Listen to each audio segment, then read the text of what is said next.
আসসালামু আলাইকুম, শুভেচ্ছা, স্বাগতম। প্রিয় দর্শক, প্রথম আলো পত্রিকায় সংবাদ আসছে। আপনারা জানেন যে বিগত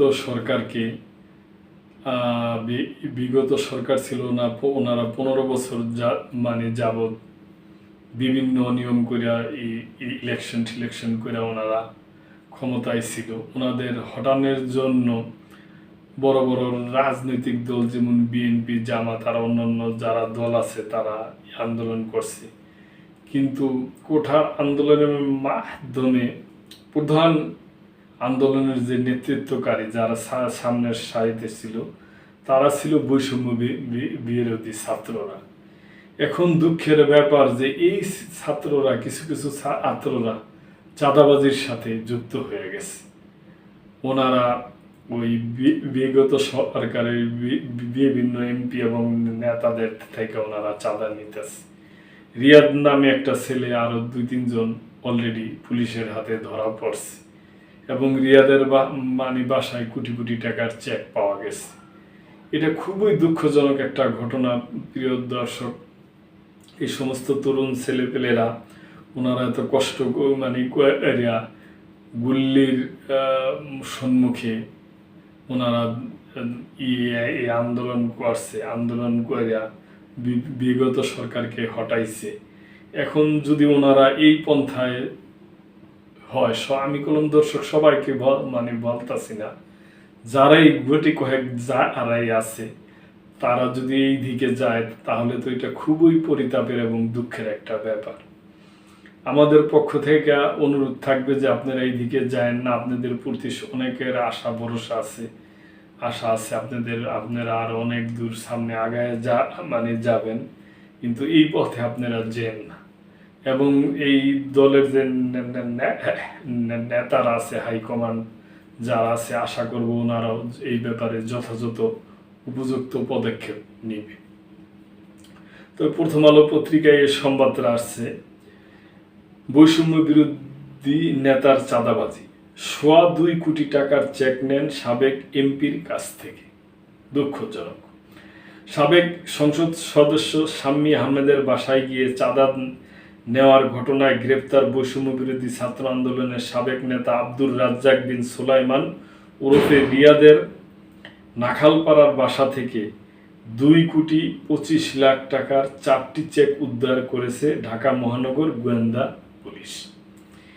ডিএমপি মিডিয়া সেন্টারে গতকাল বুধবার এক সংবাদ সম্মেলনে চেক উদ্ধারের বিষয়টি জানান ঢাকা মহানগর পুলিশের উপকমিশনার মোহাম্মদ তালেবুর রহমান। তবে এই চেক কোন প্রতিষ্ঠান দিয়েছে তা তিনি জানাননি। পুলিশ সূত্র জানিয়েছে, এই 2.25 কোটি টাকার চেক নেওয়া হয়েছে রংপুর 6 আসনে পীরগঞ্জ আওয়ামী লীগের সাবেক সংসদ সদস্য আবুল কালাম আজাদের ব্যবসা প্রতিষ্ঠান ট্রেড জোন থেকে। ট্রেড জোনের পোশাক কারখানা সহ নানা ব্যবসা রয়েছে। ট্রেড জোনের ব্যবস্থাপক সাইফুল ইসলাম গতকাল প্রথম আলোকে বলেন, 2.25 কোটি টাকা নয়, মোট 5 কোটি টাকার 11টি চেক নিয়েছিল আব্দুর রাজ্জাক সহ 6 জন। তবে একটি চেকের বিপরীতেও তারা টাকা উত্তোলন করতে পারেনি, কারণ সংশ্লিষ্ট ব্যাংক হিসাবগুলোতে ট্রেড জোন কর্তৃপক্ষ টাকা রাখেনি। তিনি বলেন, টাকা উত্তোলন করতে না পেরে রাজ্জাক সহ অন্যান্য ট্রেড জোনের মালিককে হুমকি দিচ্ছিলেন। রাজ্জাক সহ অন্যান্যরা কিভাবে চেক নিয়েছিলেন তা প্রথম আলোকে বিস্তারিত জানিয়েছেন সাইফুল ইসলাম। শাম্মী আহমেদের স্বামী সিদ্দিক আবু জাফরের কাছ থেকে প্রথম দফায় 10 লাখ টাকা নেওয়ার পর দ্বিতীয়বার টাকা নিতে গিয়ে 17 জুলাই হাতে নাতে পুলিশের হাতে ধরা পড়েন আব্দুর রাজ্জাক সহ 5 জন। বাকি 4 জন হলেন ইব্রাহিম হোসেন ওরফে মুন্না, সাকাদাউন সিয়াম, সাদমান সাদাব ও অপ্রাপ্তবয়স্ক একজন। প্রাপ্তবয়স্ক 4 আসামি এখন রিমান্ড চলছে। ঘটনাটিতে মামলা করছেন সিদ্দিক আবু জাফর। ইব্রাহিম হোসেন ওরফে মুন্না বৈষম্য বিরোধী ছাত্র আন্দোলনের ঢাকা মহানগর শাখার আহ্বায়ক ছিলেন। আব্দুর রাজ্জাক ছিলেন বৈষম্য বিরোধী ছাত্র আন্দোলনের সম্মিলিত বেসামরিক বিশ্ববিদ্যালয় শাখার যুগ্ম আহ্বায়ক। পরে তিনি গণতান্ত্রিক ছাত্র সংসদের কেন্দ্রীয় কমিটির সদস্য হন। সাকাদাউন সিয়াম ও সাদাব বৈষম্য বিরোধী ছাত্র আন্দোলনের ঢাকা মহানগর শাখার সদস্য গ্রেপ্তারের পর সবাইকে বহিষ্কার করা হয়েছে। বৈষম্য বিরোধী ছাত্র আন্দোলনের কেন্দ্রীয় বাদে অন্য সব কমিটি স্থগিত করা হয়েছে। এটা ভালো সিদ্ধান্ত নিয়েছে। ডিএমপির সংবাদ সম্মেলনটি ছিল সমসাময়িক বিষয় নিয়ে। সেখানে সাংবাদিকদের ডিএমপির উপকমিশনার মোহাম্মদ তালেবুর রহমান বলেন, সুম্মি আহমেদের বাসায় গিয়ে 50 লাখ টাকা চাঁদার দাবির ঘটনায় গ্রেপ্তার আসামিদের জিজ্ঞাসাবাদ করা হচ্ছে। জিজ্ঞাসাবাদে পাওয়া তথ্যের ভিত্তিতে রাজধানীর নাখালপাড়ায় আব্দুর রাজ্জাকের ভাড়া বাসা থেকে 2,25,00,000 টাকার 4টি চেক উদ্ধার করা হয়। এই ঘটনায় কলাবাগান থানায় আলাদা একটি মামলা করার বিষয়ে প্রক্রিয়াধীন। তালেবুর রহমান বলেন, এ ঘটনায় গ্রেপ্তার আসামিদের বাইরে আরও কেউ জড়িত আছে কিনা সেটি দেখা হচ্ছে। পুলিশ জানিয়েছে, তারা যে 4টি চেক উদ্ধার করেছে তার 2টিতে 1 কোটি করে 2 কোটি, একটিতে 15 লাখ ও আরেকটিতে 10 লাখ টাকা অঙ্ক উল্লেখ আছে। পুলিশ সূত্র থেকে তথ্য পাওয়া ট্রেড জোনের ব্যবস্থাপক সাইফুল আলমকে খুঁজে বের করা হয়। তিনি প্রথম আলোকে বলেন, তাদের প্রতিষ্ঠানের মালিক আবুল কালাম আজাদ তার কাছ থেকে 5 কোটি টাকার চেক নেন রাজ্জাক সহ 6 জন। আবুল কালাম আজাদ 2009 সালে রংপুর 6 আসন থেকে উপনির্বাচনে জয়ী হন। 2008 সালে 9ম জাতীয় সংসদ নির্বাচনে এই আসনে জয়ী হয়েছিলেন। জুলাই গণঅভ্যুত্থানে ক্ষমতাচ্যুত প্রধানমন্ত্রী শেখ হাসিনা পরে তিনি ওই আসনটি ছেড়ে দেন।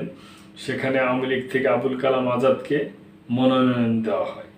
আবুল কালাম আজাদ পরে আর নির্বাচন করেননি বলে উল্লেখ করে ট্রেড জোনের ব্যবস্থাপক সাইফুল ইসলাম বলেন, তিনি রাজনীতি থেকেই সরে গিয়েছিলেন কারণ মতের মিল হয়নি। সাইফুল আজম সম্প্রতি তাদের প্রতিষ্ঠান একটি জমি বিক্রয়ের উদ্যোগ নেয়। তাদের ধারণা, ওই জমি কেনাবেচার মধ্যস্থতাকারী এক ব্যক্তি আব্দুর রাজ্জাকের এই খবর দেন। আব্দুর রাজ্জাক সহ 6 জন গত 26শে জুন সন্ধ্যায় ট্রেড জোনের গ্রিন রোডের কার্যালয়ে গিয়ে জোর করে বাসার ফোন নিয়ে নেন। তারা দাবি করেন যে ভবনের নিচে 201 লোক উপস্থিত রয়েছে। রাজ্জাকেরা শেখ মুজিবুর রহমান ও শেখ হাসিনার ছবি নিয়ে গিয়েছিলেন উল্লেখ করে সাইফুল বলেন, ওরা ওই ছবি পাশে রেখে স্যারের ছবি তুলে জুতার মালা পরানোর হুমকি দিয়ে নগদ টাকা চায়। যদিও তারা অফিসে বিভিন্ন জায়গায় তল্লাশি করে নগদ টাকা পায়নি। এরপর চেক বই বের করে জোর করে 11টি চেকে 5 কোটি টাকা লিখে নেয়, জোর করে সইও নেয়। এদিকে পুলিশ সূত্র জানিয়েছে, তাদের উদ্ধার করা 4টি চেক সই ও প্রতিষ্ঠানের সিল রয়েছে, তবে গ্রহীতা ও তারিখের ঘর ফাঁকা পাওয়া গেছে। সাইফুল বলেন, আব্দুর রাজ্জাকেরা ব্যাংকে কয়েকটি চেক জমা দিয়েছিল, তবে ওই হিসাবে টাকা রাখা হয়নি। তারা কোনো টাকাই তুলতে না পেরে আবুল কালাম আজাদকে হুমকি দিচ্ছিলেন। এর মধ্যেই চাঁদা দাবি করা ব্যক্তিরা পুলিশের হাতে ধরা পড়ছেন বলে গণমাধ্যমে দেখছেন তারা। ট্রেড জোনের পক্ষ থেকে চাঁদাবাজির মামলা করার প্রস্তুতি চলছে বলে জানান তিনি। গুলশানের চাঁদাবাজির ঘটনায় গ্রেপ্তার 4 জনকে রিমান্ডে নেওয়া হয়েছে 27শে জুলাই। এই ঘটনা ব্যাপক আলোচনা তৈরি করেছে। আব্দুর রাজ্জাকের বাড়িতে গিয়ে দেখা গেছে তার অসচ্ছল পরিবার হঠাৎ ছাদ ঢালাই করে বাড়ি করছে। পুলিশ বলেছে, গ্রেপ্তার ব্যক্তিরা ঢাকার বিভিন্ন এলাকায় গিয়ে ভয় দেখিয়ে চাঁদাবাজি করতেন। গুলশানে চাঁদাবাজির বিষয়ে ফেসবুকে গত শনিবার রাতে বৈষম্য বিরোধী ছাত্র আন্দোলনের সাবেক মুখপাত্র ওমামা লেখেন, ঠিকমতো খোঁজ নিলে বুঝবেন এদের শিকড় অনেক গভীরে। দুঃখজনক ঘটনা। প্রিয় দর্শক, আমরা এটা চাই না। আমরা আশা করব এই ছাত্ররা কম বয়সী ওনারা এই পথ থেকে ফিরে অবশ্যই আসবেন এবং ফিরে আসা উচিত। আর যারা নীতি নির্ধারণী আছে বৈষম্য বিরোধী ছাত্র আন্দোলনের বড় বড় কর্মকর্তারা, ওনারাও এই ব্যাপারে উদ্যোগ নেবেন। প্রিয় দর্শক, আপনাদের যদি কিছু বলার থাকে অবশ্যই কমেন্ট করবেন এবং লাইক শেয়ার কমেন্ট করে সাবস্ক্রাইব করে চ্যানেলটির পাশেই থাকবেন। আল্লাহ হাফেজ।